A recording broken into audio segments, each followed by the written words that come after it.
ঘৰত আতি পূৰ্বৰ পৰা আমি উলহ মালহেৰে দৌল উৎসৱ দুদিনীয়া কাৰ্যসূচীৰে পালন কৰি আহিছোঁ। আমি এই অনুষ্ঠানত বহুতো ভক্তই ফটা প্ৰদান কৰে। আজিৰ এইবেলি আমাৰ 1170টা এতিয়ালৈকে ফটা আমাৰ জ্বলাব। পুৰোহিতে মন্ত্ৰপাঠ কৰি ব্যক্তিসকলে নিজৰ ভোটাৰ জ্বলাই যাব। ইয়াৰ লগতে আমি সমূহ উপস্থিতি ৰাইজে আমাৰ ৰন্ধনশালত ৰাতিৰ নিৰামিষ আলু পিটিকা দালি বইল খাদ্য গ্ৰহণ কৰিব। যিমান যাত্ৰী আহিছে সকলোখিনি যাত্ৰীয়ে আমাৰ মহাভোগ গ্ৰহণ কৰিব। অহাকাইলৈ ৰাতিপুৱা আমি দৌলত গোসানী স্থাপন কৰাওঁ। দ্বিতীয়তে আকৌ দুপৰীয়া নাম প্ৰসংগ হ'ব। দুপৰীয়াৰ ভাগত আমাৰ খিচাৰি হ'ব। আমাৰ বছৰি খিচাৰি 60-70টা বনোৱা হয়।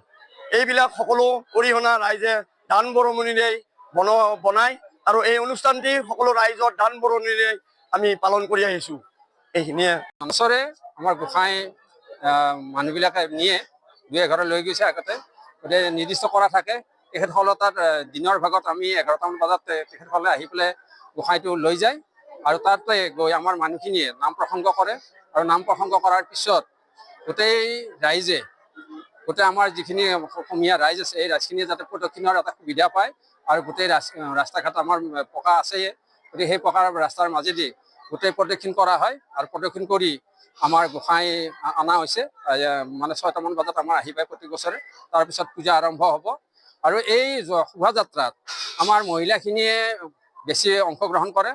আৰু এই দোলাভাৰী থাকে দুজন, সেই দোলাভাৰী দুজনে গোসাঁই লৈ পেলাই আহি থাকে আৰু সকলোৱে নাম প্ৰসংগ কৰে। এইখিনিয়ে আমাৰ ৰাইজৰ প্ৰত্যেক বছৰে ভাল হয় আৰু এই বছৰ যোৱাবাৰতকৈ বেছি আমাৰ ৰাইজ আহিছে।